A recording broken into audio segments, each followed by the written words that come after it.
जय हिंद दोस्तों। डिस्क्लेमर पढ़ लीजिएगा, मैं सेबी पंजीकृत सलाहकार नहीं हूं दोस्तों। बात करेंगे आईएफसीआई के बारे में। 11% की अच्छी खासी बढ़त देखने के लिए मिल रही है और इस बढ़त के साथ कई सारे आते हैं यहाँ पे क्वेश्चन। सबसे पहले एक की यह तेजी क्यों हो रही है, तो इसके पीछे का कारण हम लोग जान लेंगे। क्या इसमें आगे होने वाला है इसके बारे में जानेंगे। क्या प्राइस यहीं पे सस्टेन करेगा या फिर से गिरेगा या बढ़ेगा, इसके बारे में जान लेते हैं। और उसके बाद क्या यह एसएम की लिस्ट में शामिल होगा। जी हाँ, ये सबसे बड़ा क्वेश्चन है अभी का, जिसका आंसर मतलब मिलना बहुत ज़रूरी है। आप लोगों को पता रहना चाहिए क्या होता है, नहीं तो जब पता हो जाएगा कि चला गया तो फिर बोलोगे कि पहले क्यों नहीं बताया। तो वो मैं अपने साइड से बता दूंगा जो भी मुझे लग रहा है। सबसे पहले अगर देखेंगे तो शेयर जो है 62 रुपये 28 पैसे पे ट्रेड कर रहा है। 11% की बढ़त के साथ एक वीक में 26%, एक महीने में 29% ये जो है बढ़त दिखा चुका है। और इसी से ये जो है एसएम वाली थियरी मेरी जो है वो आती है, क्योंकि मुझे पहले नहीं, मैं ये टॉपिक पे बना रहा था वीडियो, लेकिन मैं जब ये देखा एक वीक में 26%, तब मुझे अचानक से यहाँ पे आ गया जब मैं ये प्लान कर रहा था। अब देखिए 18 करोड़ इक्विटी से इसमें आज टोटल ट्रेड हुआ है। 18 करोड़ इक्विटी शेयर ज़्यादा इक्विटी शेयर होता है, क्योंकि इसको इस तरीके से आप लीजिए कि जितना फ्री फ्लोट मार्केट कैप इसका है जो 4000 करोड़ के आसपास का है, 1100 करोड़ रुपए के शेयर बाय सेल हो जा रहे हैं। इसको इस तरीके से समझिए कि अगर मार्केट में 100 शेयर जो हैं अवेलेबल हैं ट्रेडिंग के लिए, क्योंकि मार्केट कैप इसका जो है 16,500 करोड़ का है, तो उसको छोड़ दीजिए, क्योंकि बहुत सारे शेयर जो है मार्केट में अवेलेबल नहीं होते हैं, क्योंकि प्रमोटर के पास होते हैं, कुछ बड़े बड़े लोगों के पास होते हैं, वो आते ही नहीं है मार्केट में ट्रेड करने के लिए कभी। ठीक है ना, मतलब उनकी ट्रेडिंग होती ही नहीं है। वो जिनके पास हैं बस नाम के। ठीक है ना, जो मार्केट में अवेलेबल होते हैं, जिनकी ट्रेडिंग होती है, जिनको हम खरीद के किसी और को बेच देते हैं, कोई और खरीद के उसको दूसरे को बेच देता है, उन तरीके के शेयर जो है 100 शेयर अगर हैं तो उसमें से 25 शेयरों की ट्रेडिंग हो जा रही है। इस तरीके से इसको आप समझ सकते हो। हर 4 में से एक शेयर की ट्रेडिंग यहाँ पे हो जा रही है। ये बड़ी बात होती है। ठीक है ना, हालांकि कुछ मतलब उसको भी और भी ज़्यादा रहता है, लेकिन मतलब इतना भी बहुत ज़्यादा होता है। ठीक है ना, फ्री फ्लोट मार्केट कैप का 1-2% नॉर्मल शेयर ट्रेड होते हैं, 5% शेयर ट्रेड होते हैं, लेकिन 25% शेयर ट्रेड होना ये बड़ी बात होती है। ठीक है ना, तो बहुत ज़्यादा इसका डिमांड है। अब डिमांड किस वजह से है, तो सबसे पहली जो बेसिक न्यूज है जो आप लोगों को पता तो है, लेकिन उस न्यूज के पीछे कारण क्या है, वो न्यूज कैसे इसके प्राइस को इफेक्ट कर रही है, वो आपको यहाँ पे नहीं पता है। ये तो सबको पता है, और ये मैं वीडियो बना के आप लोगों को सबसे पहले बताया भी था 12 जनवरी को ही, कि एनएससी के आईपीओ से जुड़ी यह खबर है और इसके वजह से इसमें तेजी आ रही है। ये आप लोगों को पता होगा, और वही न्यूज आप ढूंढोगे तो आपको दिख भी रही होंगी, मतलब कहीं पे भी, कि एनएससी के शेयर एनएससी आईपीओ पर जो है निर्भर है, और उसकी वजह से ही तेजी आ रही है। ठीक है ना, बताया जा रहा है कि सेबी प्रमुख का फिर से एक नया बयान आया है, जिसमें एनएससी के आईपीओ को जो है एनओसी मिलने के लिए जो है यहाँ पे इसी महीने में संभावना है। तो उसके वजह से यहाँ पे 17% की उछाल आई है, ऊपर से गिर के अभी 11% पे ट्रेड करता हुआ दिख रहा है। तो ये जो मेन न्यूज है तो ये न्यूज है। लेकिन ठीक है, एनएससी का आईपीओ आ रहा है, जो मैं आप लोगों को बताया भी था कि एनएससी के आईपीओ में जो है इसकी एक सब्सिडरी कंपनी का कह लीजिए कि होल्डिंग है, जिसका नाम है यहाँ पे स्टॉक होल्डिंग कॉरपोरेशन लिमिटेड, जिसको हम लोग SHCIL कहते हैं।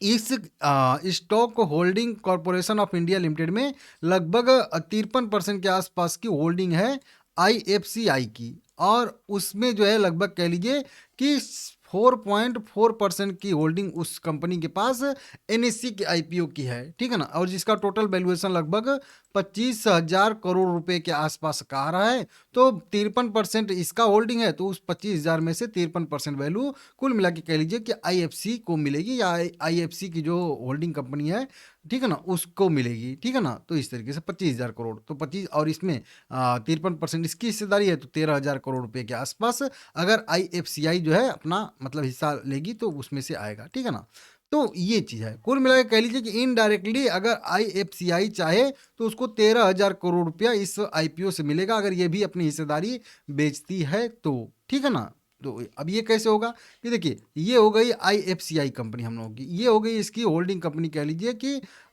Stock holding corporation. ठीक है ना, इसको इस तरह से समझिए। और ये हो गया एनएससी। ठीक है ना, एनएससी का आईपीओ। ठीक है ना, अब इस कंपनी में जो है इसकी 53% हिस्सेदारी है, और इसकी हिस्सेदारी इसमें 4.5% है। ठीक है ना, इस तरीके से।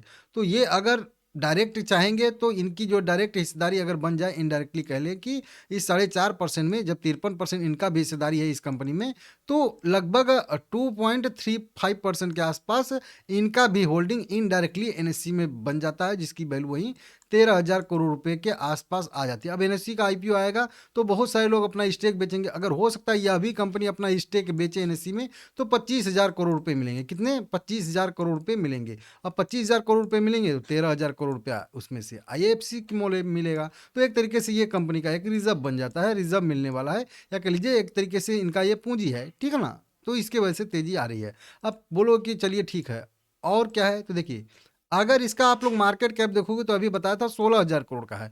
अभी इसका बुक वैल्यू देखोगे तो 32 पे ट्रेड कर रहा है या 33 पे ट्रेड कर रहा है, और प्राइस 60 पे ट्रेड कर रहा है। मतलब प्राइस से बुक वैल्यू हाफ है। तो कुल मिला के कह लीजिए कि 2 का इसका जो है PB ratio, price to book value trade करा। अब मानिए कि अगर कंपनी को 13,000 करोड़, यहाँ पे रिजर्व देखिए इसका 600 करोड़, 6,000 करोड़ का रिजर्व है। अब 13,000 करोड़ रुपए इसको और रिजर्व मिलेगा, जो वहां से अगर आईपीओ में ये लोग अपना हिस्सेदारी 4% बेचते हैं तो अब 13,000 करोड़ जब आईएफसीआई को मिलेगा तो इसके पास कितना हो जाएगा? लगभग मान के चलिए राउंड फिगर में कि 19,000 करोड़ के आसपास इसके पास रिजर्व हो जाएगा। समझ रहे हो आप लोग?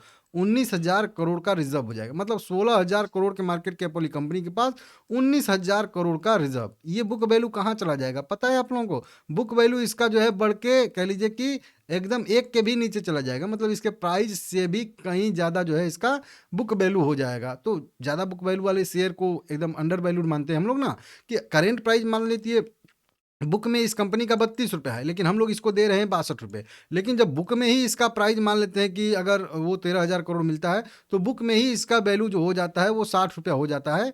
तो अभी 32 रुपये वाली बुक वैल्यू को हम लोग जो है 62 रुपया दे रहे हैं, तो 60 रुपये वाली बुक वैल्यू को हम कितना देंगे?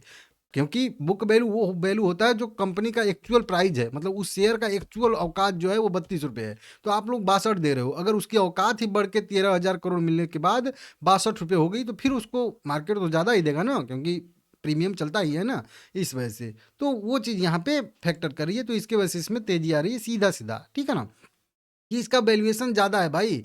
समझ रहे हो आप लोग? एक कोई कंपनी थी जो आप लोग देखे होंगे नहीं, कि अभी 2 लाख 2.5 लाख पे 3 लाख पे लिस्ट हुई थी, और उसके पास जो है वो एशियन पेंट के कुछ शेयर थे, वो नहीं होता है। तो कुछ पूंजी होती हैं ऐसी जो मिलती हैं कंपनियां को, तो उनकी वैल्यू बढ़ जाती है, ठीक है। तो उसके वजह से उनके शेयर का प्राइस भी बढ़ना ही चाहिए, तो बढ़ेगा ही बढ़ेगा, ठीक है ना। ये चीज़ें यहाँ पे होती हैं, तो ये मेन कारण यहाँ पे हैं जो आप लोग देख सकते हो, ठीक है ना। और भी कई सारी कंपनियों के के शेयर हैं, हिस्सेदारी है एनएससी में, लेकिन वो चीज़ अलग है, ठीक है ना, उसको देख लीजिएगा। तो कुल मिला के जो कंपनी को मिलने वाला है पैसा, या मिलेगा ना, जरूरी नहीं है कि कंपनी अपना 4% हिस्सेदारी जो है, इसकी जो होल्डिंग कंपनी है वो बेचेगी ही बेचेगी। नहीं बेचेगी तो भी तो वो तो रहेगा ही रहेगा ना, उसकी उसकी पूंजी तो वो तो है ही ना भाई 13,000 करोड़ का। चाहे वो बेचे ना बेचे आईपीओ में, उससे मतलब ही नहीं है ना उसके पास। बस ये चीज़ मैटर करती है। तो इसको आप लोग देख लीजिएगा, इसकी वजह से तेजी आ रही है। और एक यहाँ पे भी देखेंगे कई सारी बड़ी बड़ी लार्ज डील देखने के लिए मिल रही है। देखिए 8 करोड़ रुपए के, 4 करोड़ रुपए के, 7 करोड़ रुपए के, 4 करोड़ रुपए के, कई सारे यहाँ पे बड़ी बड़ी लार्ज डील भी आप लोगों को देखने के लिए मिलेंगी, जो कि यहाँ पे ये मतलब दिखा रहा है कि कितना डिमांड इसकी ज़्यादा है। समझ रहे हो आप लोग? अब मेन चीज़ आते हैं कि ये 26% जो एक वीक में तेजी हो रही है। तो देखिए जब भी देखा जाता है कि किसी शेयर में पैनिक मोमेंटम आता है और वॉल्यूम ज़्यादा से ज़्यादा बढ़ता है, और 5 दिन के अंदर अगर 25% या उससे अधिक की तेजी होती है, तो फिर एएसएम लिस्ट में भी जाने की संभावना जो है एक रहती है। हालांकि शॉर्ट टर्म में ही जाने की संभावना रहती है। एसटी एएसएम के स्टेज 1 में जाने की संभावना यहाँ पे रहती है। क्या यह शेयर जाएगा एएसएम में, नहीं जाएगा, अब तो ये तो मैं नहीं कह सकता, क्योंकि एग्जैक्ट जो है मुझे क्राइटेरिया पता नहीं है, और कई सारे क्राइटेरिया भी हैं। ऐसा नहीं कि एक क्राइटेरिया है, 5-6 क्राइटेरिया हैं। अब कौन सा फिल करेगा नहीं करेगा तो वो आने वाला समय बताएगा। तो अभी तो क्लियर तो मैं नहीं कह सकता हूँ कि एसएम की लिस्ट में जाएगा, लेकिन आप मान के लिए कि शायद से एसएम की लिस्ट में ये जो है चला जाए। आज भी जा सकता है, या फिर हो सकता है कि अब सोमवार को जब मार्केट खुलेगा तब भी जा सकता है। तो ये ज़रूरी नहीं होता, वही ना कि एग्जैक्ट नहीं पता है कि रूल क्या है। लेकिन मैं पढ़ा हूँ कि 5 दिन में 15%, 15 दिन में 45 या 50% की तेज़ी इस तरीके से आती है, 1 महीने में 100% ऐसे करके आता है मोमेंटम, तो चला जाता है, ठीक है ना। मतलब कई सारे हैं, कई सारे रूल में बहुत सारे रूल लिखे हैं ना, तो उसमें पूरा जो एकदम कोई भी समझ नहीं सकता। मैं तो उतना पढ़ा हूँ, लेकिन मुझे सब समझ में आता है, लेकिन उतना समझ में नहीं आता है कि एकदम डीप, कि एकदम कंफर्म। हाँ, यही तेज़ी अगर ये अभी ये प्राइस जो होता है 65 पे होता ना, 64-65 के आसपास होता ना, तो मैं क्लियर आपको बता देता कि ये अब जाएगा इस समलिस्ट में। लेकिन अभी 54 पे है, तो थोड़ा-सा उसमें जो है वो मतलब दिक्कत है, ठीक है ना? समझ सकते हो कि ज़रूरी भी नहीं है कि जाएगा और ज़रूरी भी है कि शायद से चला भी जाए, ठीक है ना? इस पॉइंट पे अगर यही तेज़ी थोड़ी और ज़्यादा रहती ना, तो मैं क्लियर आपको बता देता कि ये एस समलिस्ट में जाएगा, ठीक है ना? तो इस तरीके से देख लीजिएगा आप लोग। और ठीक है, आगे वीडियो मैं आप लोगों को बताया हूँ, शेयर होल्डिंग पैटर्न का इसका अपडेट आया है, पिछली वीडियो में बताया हूँ। आप लोग चाहो तो जाके उसको चेक कर लीजिएगा, देख लीजिएगा, ठीक है ना? बाकी अगर व्यू की बात करेंगे तो देखिए, अगर मुझे इसमें कुछ करना हो, मुझे कुछ डिसीजन लेना हो, तो जब ये पहली तेज़ी आई थी तभी मैं बोला था कि 54-55 रुपए के ऊपर-ऊपर है, तो इसको ऊपर मान के चलिए। और यहाँ पे अगर मुझे डिसीजन लेना होता तो मैं यहाँ पे बाय करता और अभी यहाँ पे जो है अच्छा खासा प्रॉफिट बन चुका होता। लेकिन अब अगर इस पोजीशन की बात करेंगे तो अभी क्या करना है, तो मैं बोलूँगा कि अगर पहले से आपके पास शेयर है तो थोड़ा-सा यहाँ पे प्रॉफिट बुकिंग आप कर सकते हैं।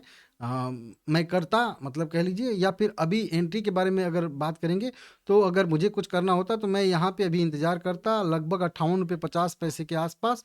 अगर ये कोई डिप करेगा तो मैं इसमें फिर से नया एंट्री बनाने के बारे में सोचूँगा, और फिर जो लक्ष्य रहेगा मेरा ऊपर की साइड में वो ₹68 के आसपास रहेगा।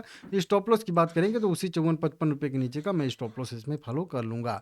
तो इस तरह की मेरा अगर मतलब मुझे कुछ करना होता तो मैं ये वाले पॉइंट पे ये जो है अपना पोजीशन बनाने की कोशिश करता। इस तरीके से इसके नीचे स्टॉप लॉस मैं अपना फॉलो कर लेता, ठीक है ना? देख लीजिएगा, तो अभी थोड़ा-सा एंट्री मतलब अभी नहीं है मेरे हिसाब से, ठीक है ना?